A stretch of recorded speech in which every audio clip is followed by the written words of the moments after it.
Chi è convinto che un uomo crocifisso sia ritornato in vita dopo 3 giorni non dovrebbe storcere il naso troppo velocemente a proposito di uomini che credono negli UFO o che sono convinti di averli incontrati.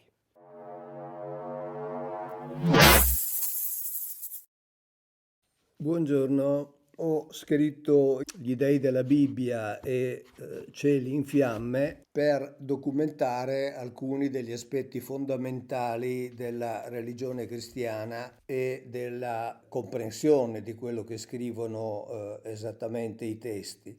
E soprattutto in Cieli in fiamme, scritto con Erich von Däniken, abbiamo messo in evidenza come certi concetti, in particolare il concetto del contatto con intelligenze superiori che alcuni possono considerare Dio o intelligenze superiori che possono essere considerate extraterrestri, sia un concetto che non è presente soltanto nella Bibbia, ma si trova diffuso in tutti i continenti della Terra. Questo concetto della possibile esistenza di intelligenze superiori è preso in esame anche da personaggi, da studiosi che sono interni al sistema cristiano. Quindi oggi voglio raccontarvi un po' rapidamente il pensiero di uno di questi, poi vi dirò chi è, ma è interessante vedere come chi ragiona libero dai dogmi in realtà possa quantomeno mantenere la mente aperta a certe possibilità. Prendo quindi dal suo libro, che poi vi dirò, e dice questo teologo, perché è un teologo, docente universitario: il fenomeno degli UFO e quello dei contatti con gli extraterrestri, veri o illusori che siano, sono stati interpretati religiosamente dando vita alle cosiddette religioni degli UFO. Queste ultime, al di là degli aspetti caricaturali che in molti casi possiedono, questa è una profonda verità, rappresentano un tentativo di coniugare l'attuale visione del mondo scientifica con il sentimento religioso. Questo tentativo in effetti porta alle volte a delle conclusioni che sono francamente anche un po' ridicole. Io ho già detto molte volte che è inutile liberarsi dai dogmi di una religione per poi cadere in dogmi di un'altra forma di pensiero religioso, perché si ripete esattamente lo stesso errore. Cita l'opera di Thomas Paine, che è un autore del XVIII secolo, il quale vede una incompatibilità dell'esistenza degli extraterrestri non con il teismo in generale, cioè non con l'esistenza di Dio. Come dico sempre, Dio può benissimo esistere anche in presenza degli extraterrestri, che altro non sarebbero che delle sue creature, ma vede l'incompatibilità proprio con la comprensione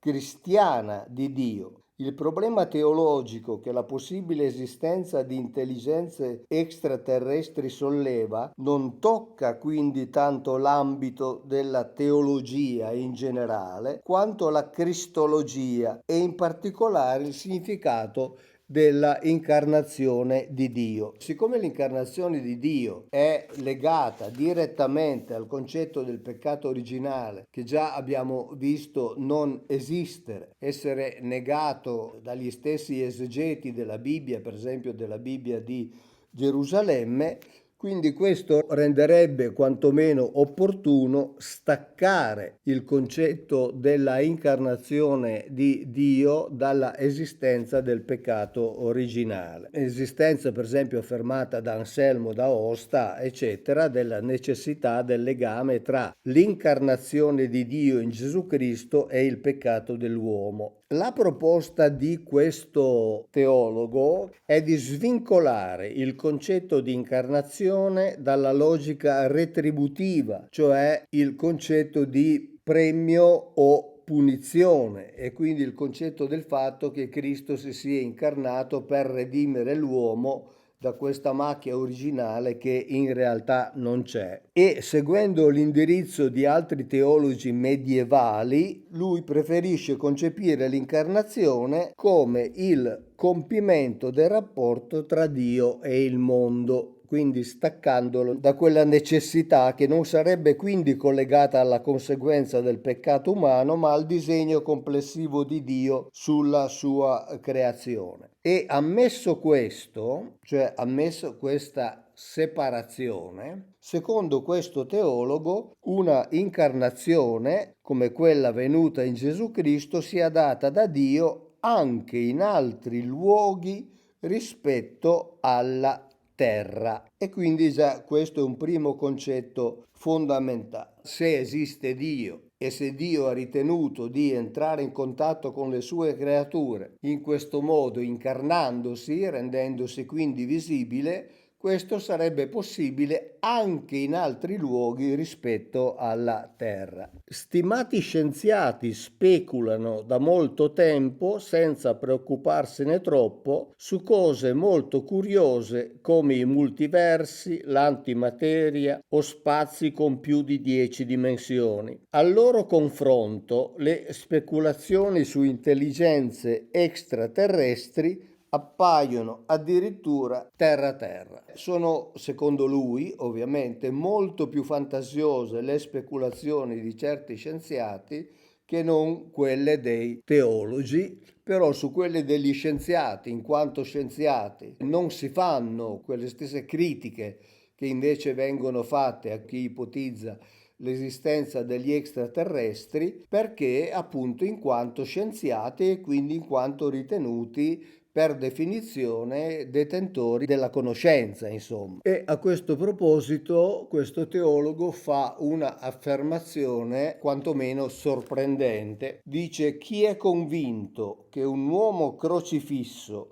sia ritornato in vita dopo 3 giorni, non dovrebbe storcere il naso troppo velocemente a proposito di uomini che credono negli UFO o che sono convinti di averli incontrati. Quindi è più facile credere nell'esistenza degli UFO che credere nella resurrezione di un morto. Quindi questa è un'affermazione che è fatta da un teologo, docente universitario, diciamo leggermente stravolgente. Però questo scrive. Poi prosegue dicendo che i dibattiti sull'esistenza di Dio e quelli sull'intelligenza extraterrestre si assomigliano sotto diversi aspetti. In entrambi i casi non è del tutto chiaro quale sia l'oggetto dell'interrogazione. Questa è un'affermazione molto pesante, ovviamente, che mi rendo conto non sia accettabile per molti. Ci sono molti elementi per sostenere che noi non sappiamo se esistano o meno intelligenze extraterrestri. Nulla però ci autorizza a trarre la conclusione che sia lecito ignorare il tema. Secondo questo principio, bisognerebbe porre ad acta l'intero complesso delle questioni teologiche perché effettivamente noi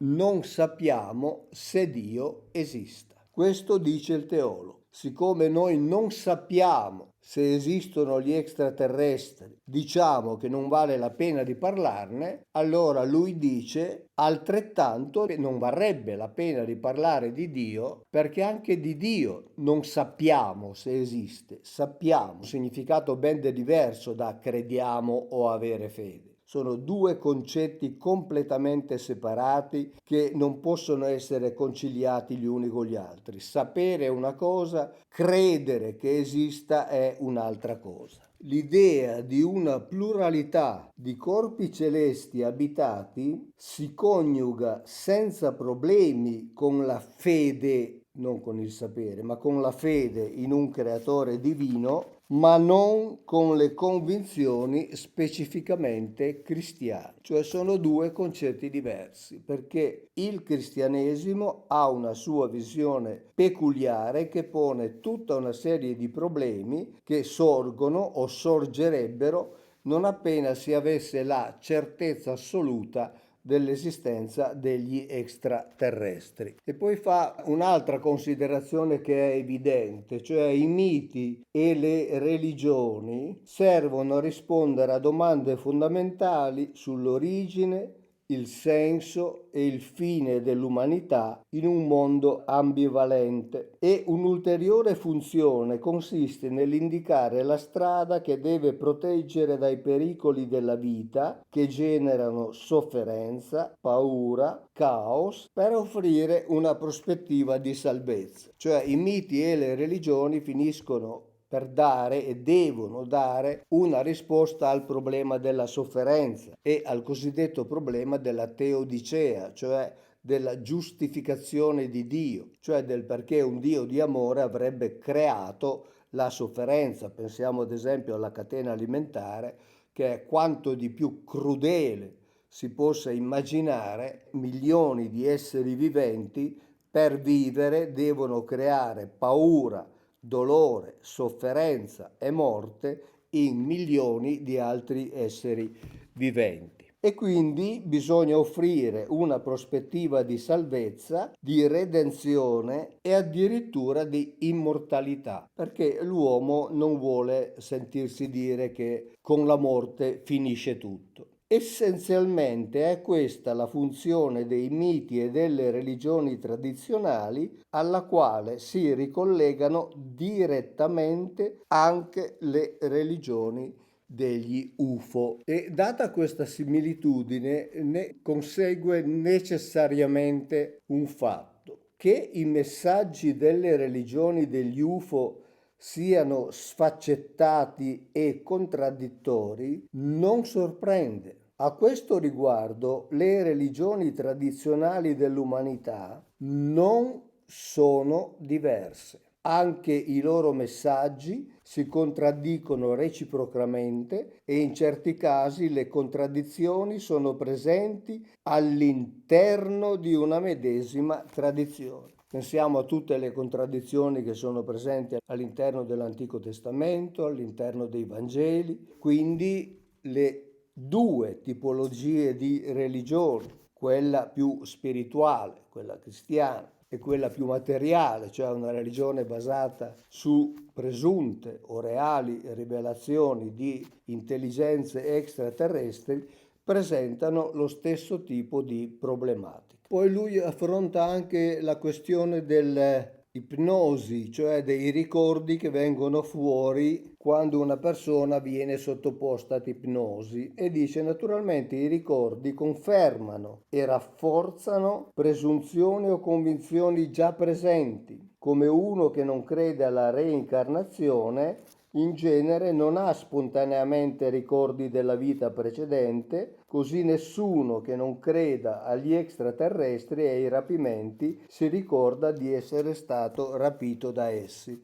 Questo afferma questo teologo. La questione della ipnosi è una questione molto delicata, perché l'affidabilità dei racconti in questione viene dal fatto che in certe condizioni in alcuni possono insorgere ricordi di eventi che non si sono mai verificati. Nel senso che persone che è facile ipnotizzare sono anche quelle fortemente ricettive alla suggestione di falsi ricordi. Che la memoria, soprattutto nella condizione di ipnosi, sia facilmente manipolabile è cosa che si conosce da più di un secolo. Ricordo un libro pubblicato dopo la morte di Watzlawick, uno degli psicologi, psicanalisti della scuola di Palo Alto, che si intitola Guardarsi dentro rende ciechi, proprio perché l'influenza dell'ipnotizzatore sull'ipnotizzato è cosa estremamente facile. Quindi alle volte l'ipnotizzatore, anche magari inconsapevolmente, anche magari in buona fede,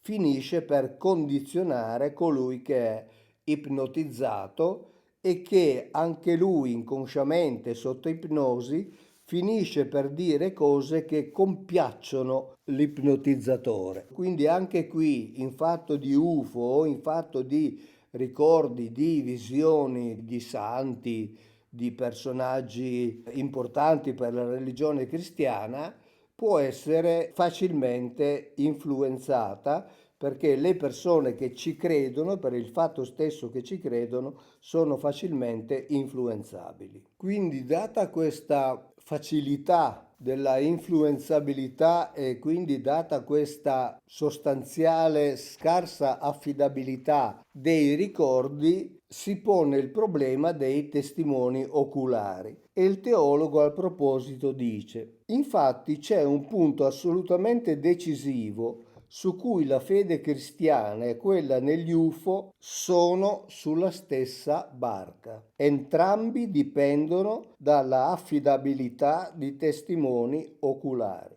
Valutare in un caso, cioè nel caso degli UFO, i relativi racconti come inaffidabili e nel secondo come affidabili, secondo sarebbe quello delle visioni che hanno i cristiani, è una cosa molto problematica, perché evidentemente si adoperano due pesi e due misure. Se si guarda la cosa in modo imparziale e senza pregiudizi, il problema diviene ancora più acuto. Infatti, l'esistenza di rapimenti da parte di UFO è un dato meglio testimoniato rispetto ad ogni altro evento storico a cui la tradizione cristiana o anche di altre religioni può richiamarsi. Quindi non soltanto si adoperano due pesi e due misure, ma si sembra ciechi da un occhio. Gli avvistamenti UFO sono testimoniati a migliaia, confermati da più testimoni fra loro indipendenti, in alcuni casi registrati da intercettazioni radar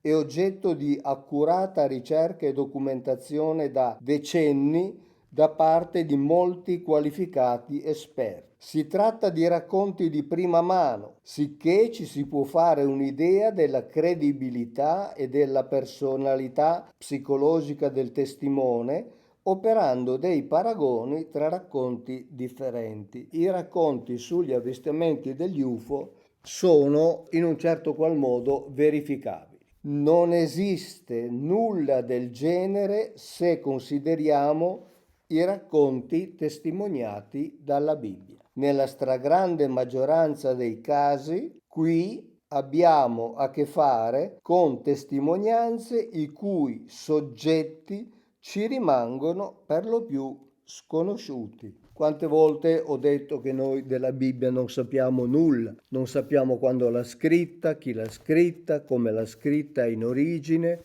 non conosciamo nulla degli autori né dell'Antico Testamento né del Nuovo Testamento, che sappiamo non sono quelli a cui i Vangeli vengono attribuiti. E a questo proposito il teologo cita il conosciutissimo dagli ufologi soprattutto Monsignor Corrado Balducci e dice: la realtà degli UFO è, a suo giudizio, così ben documentata dai testimoni oculari che se si adottasse la stessa misura di scetticismo che qui è presente nei confronti della fede cristiana, anche quest'ultima andrebbe a fondo. Siccome si applica una sorta di scetticismo a prioristico nei confronti degli avvistamenti o dei contatti con intelligenze extraterrestri o con gli UFO o con gli UAP, se lo si applicasse dal punto di vista dell'esame delle testimonianze alla religione cristiana, la religione cristiana andrebbe totalmente a fondo. Ma la fede cristiana non sarebbe l'unica ad essere colpita. I fondamenti stessi di ogni comunità umana lo sarebbero.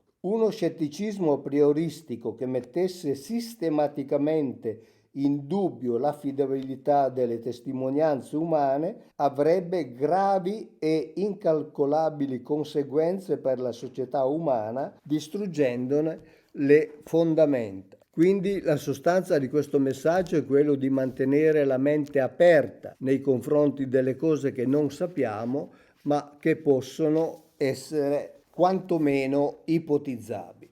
E le parole di Monsignor Corrado Balducci, che cita i primi versetti del Salmo 24, quelli che parlano della esistenza di esseri viventi ovviamente sulla terra, ma anche nell'universo, verrebbe riconfermata da parole che si trovano nel Nuovo Testamento, in particolare nella lettera agli Efesini e nella lettera ai Colossesi, dove anche qui si opera una distinzione tra le cose che stanno sulla terra e quelle che stanno nei cieli. In un caso, e dice che così si parla di una pienezza dei tempi che Dio avrebbe realizzato per ricapitolare in Cristo tutte le cose, cioè tutte le cose del cielo come quelle della terra. Quindi anche qui si fa una netta distinzione tra ciò che c'è sulla terra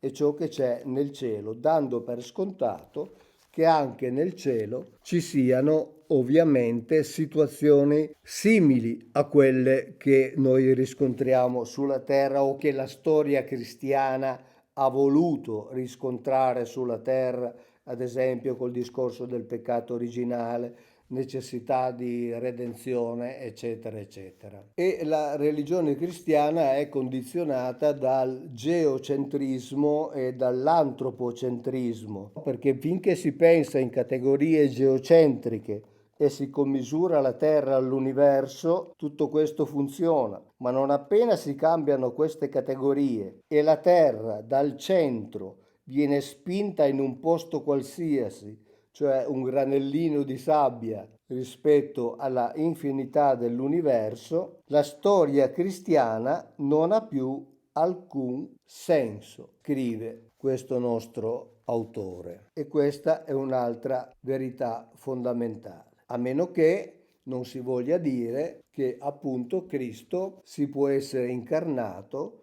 in tutti i luoghi dell'universo in cui se ne è realizzata la necessità. Però è ipotizzabile anche la situazione inversa. Si lascia aperta la possibilità che altrove nell'universo esistano esseri intelligenti la cui storia è andata in modo totalmente diverso e che perciò non conoscono gli effetti del peccato come la sofferenza e la morte e che quindi non hanno bisogno di un'azione redentiva, non hanno bisogno di una incarnazione di Dio per redimere l'uomo e ridargli la possibilità di conseguire la cosiddetta vita eterna, cosa che sappiamo non esiste neppure nei cosiddetti testi sacri. Sofferenza e morte non possono essere venute nel mondo per la prima volta come conseguenza del peccato umano. Esse sono componenti dello sviluppo della vita e l'evoluzione senza la condizione mortale è una contraddizione in sé. Pensiamo se da quando esiste la Terra tutti gli esseri viventi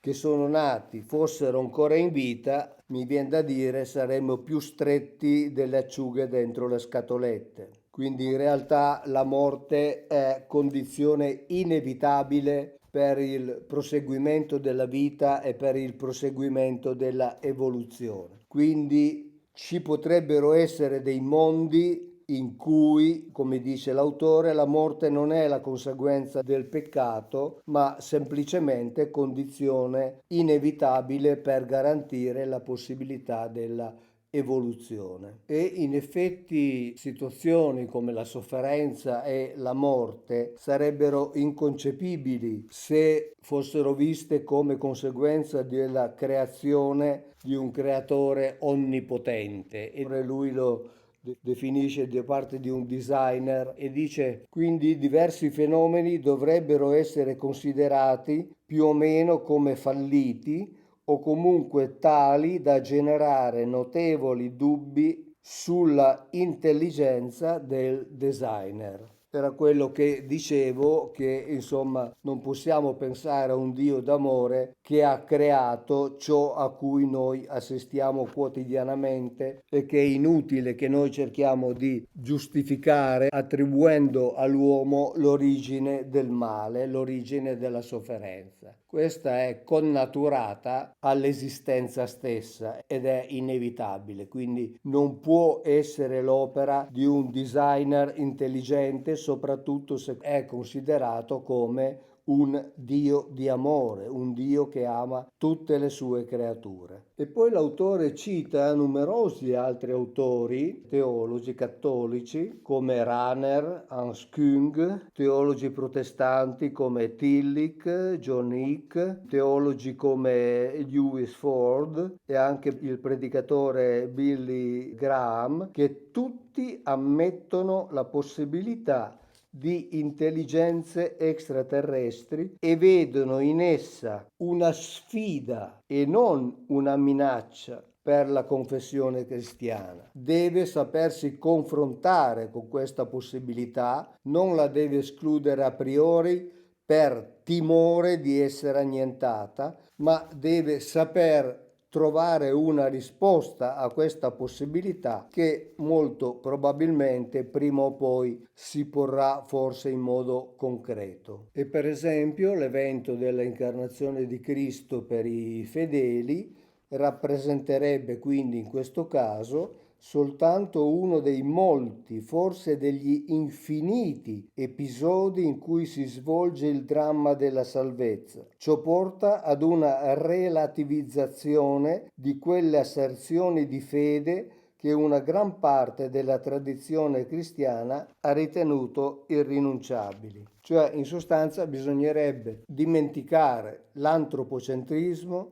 il geocentrismo, bisognerebbe dimenticare molti dogmi cristiani, bisognerebbe dimenticare il fatto che l'evento dell'incarnazione di Cristo, come è definito dalla Chiesa, sia stato un evento unico e irripetibile. In realtà bisognerebbe cominciare a tener conto del fatto che potrebbe non essere stato l'unico e irripetibile, ma soltanto uno dei molti, forse degli infiniti episodi verificatisi chissà quando e chissà dove. Cioè anche qui ovviamente si richiede una mente molto aperta dal punto di vista dei fedeli, ma d'altra parte, l'ho già detto altre volte, i fedeli cristiani implicitamente, io direi esplicitamente, ma lasciamo pure implicitamente, sono i primi a credere negli extraterrestri. Dio è un extraterrestre in quanto non appartiene alla natura umana. Gli angeli sono extraterrestri in quanto non appartengono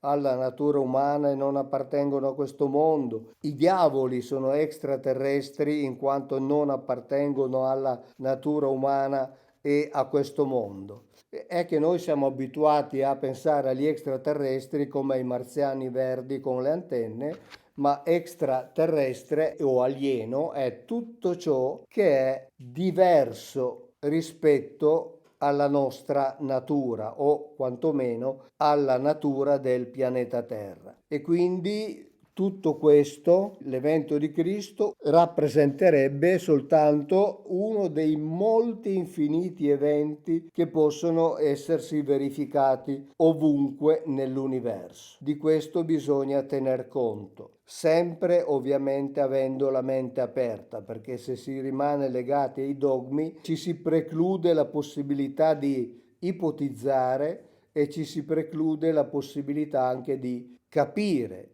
eventualmente fenomeni diversi da quelli ai quali noi siamo abituati ad assistere. E quindi in relazione alla unicità o molteplicità di questo evento, il problema che sta al centro della teologia delle religioni assomiglia in modo molto evidente ai problemi sollevati dal dibattito sugli extraterrestri. Qui come là si tratta di porre l'evento di Cristo, ovviamente lui è un teologo e quindi deve assolutamente tener conto della veridicità di questo evento, qui come là si tratta di porre l'evento di Cristo in relazione con culture o civiltà che non hanno mai avuto conoscenza di esso, il che rende l'affermazione della sua unicità e della sua universalità in qualche modo strana e addirittura scandalosa. E qui lui cita l'esempio di un missionario che intendeva evangelizzare la tribù americana dei Pirajas, si è trovato di fronte ad una posizione quanto mai difficile per lui da superare. E in effetti questo missionario, certo Everett, si è trovato di fronte ad una domanda. Questi evangelizzanti gli hanno chiesto: ma tu l'hai mai visto Gesù Cristo? E lui ha dovuto rispondere di no. Ma tu conosci qualcuno che l'ha visto?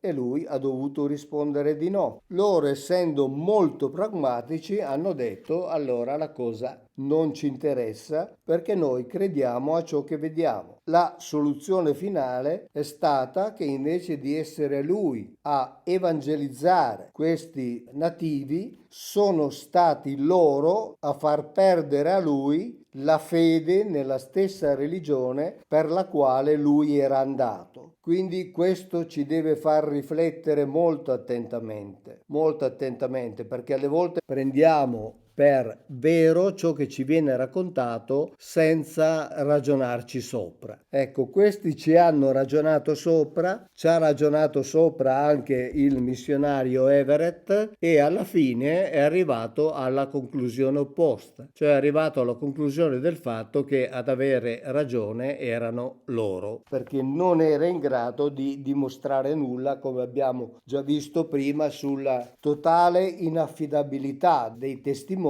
tant'è che dal 2010 io dico sempre: facciamo finta che ciò che c'è scritto nella Bibbia sia vero e vediamo che cosa se ne ricava, ma facciamo finta, perché di certezze non ne possiamo avere, non abbiamo nessun testimone che possiamo verificare, che possiamo ascoltare, di cui possiamo testare l'affidabilità, e quindi non ci rimane che adottare il comportamento intellettualmente onesto di fare finta che certe cose raccontate siano vere.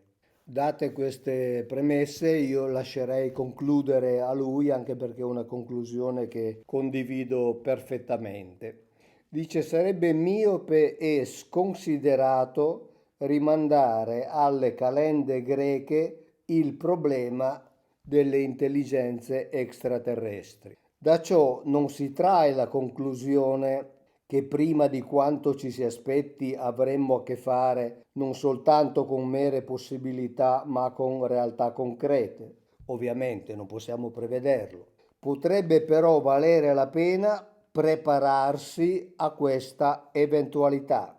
Ci sono molte vie per avvicinarsi alla questione fondamentale del cristianesimo, ovvero alla questione di chi era questo Gesù di Nazareth. Il tema degli UFO è soltanto una di queste vie, forse una via traversa, ma a quanto sembra non una via sbagliata. Questo mi è più che sufficiente. Manteniamo aperta la mente. E a scrivere quanto abbiamo letto è il teologo Armin Kreiner, docente emerito di teologia fondamentale all'Università Cattolica di Monaco di Baviera, il quale naturalmente è stato bonariamente rimproverato per aver scelto nell'esame della vicenda di Cristo una via trasversale. Ma questo è ovviamente il destino che capita a tutti quelli che osano porsi domande che esulano rispetto alla tradizione dogmatica cristiana che non accetta dubbi. Ciao, grazie e alla prossima.